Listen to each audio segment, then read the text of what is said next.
And now, your selection. Meet the stars. I'm Agent Flood with the Drug Enforcement Administration.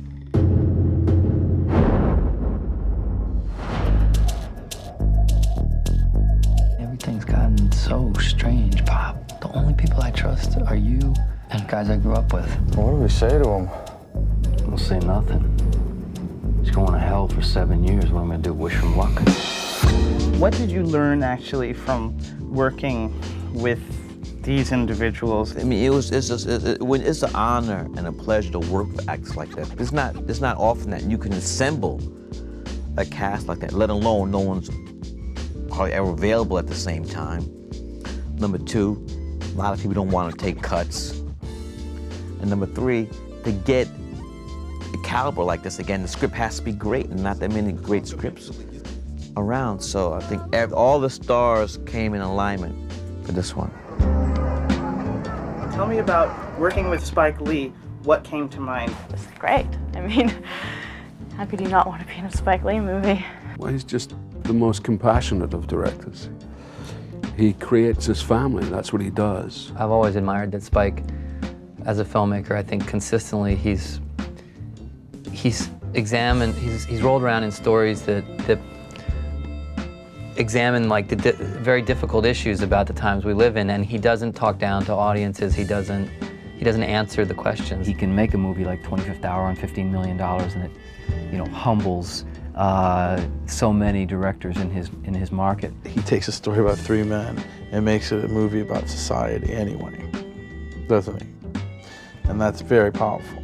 None of this sort of like sitting around boardroom meeting tables, sucking on cappuccinos and perusing your script, like, the finer nuances of the, BS actor's guide, to crappy performances. Spike's like the real deal. That's the power of Spike. He doesn't pull any punches, which is great because, it's so refreshing to have people just shoot you straight in this industry, and he truly does, and that's why he gives the performances that he does.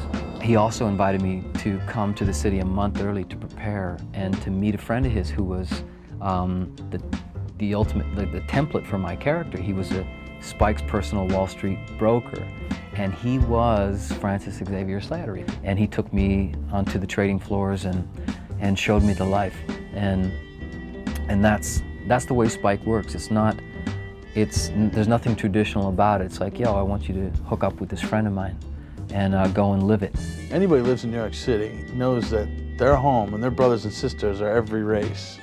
You know what I mean? And the guys are washing your windshields down to those guys are your fellow New Yorkers. And Spike knows that. Spike knows if you don't get that into the movie about New York, you're not telling a movie about New York. The New York I'm dealing with in my film, which I deal with all my films that take place here.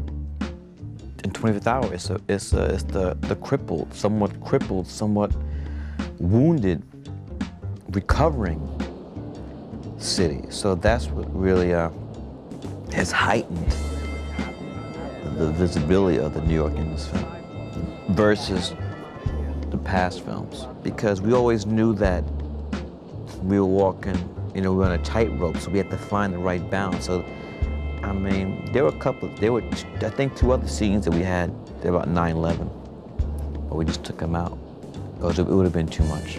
Ever since Do the Right Thing, I think he's been saying, we all live with this challenge. You can confront it this way or you can confront it this way. What's your answer? This will be the best night of my life.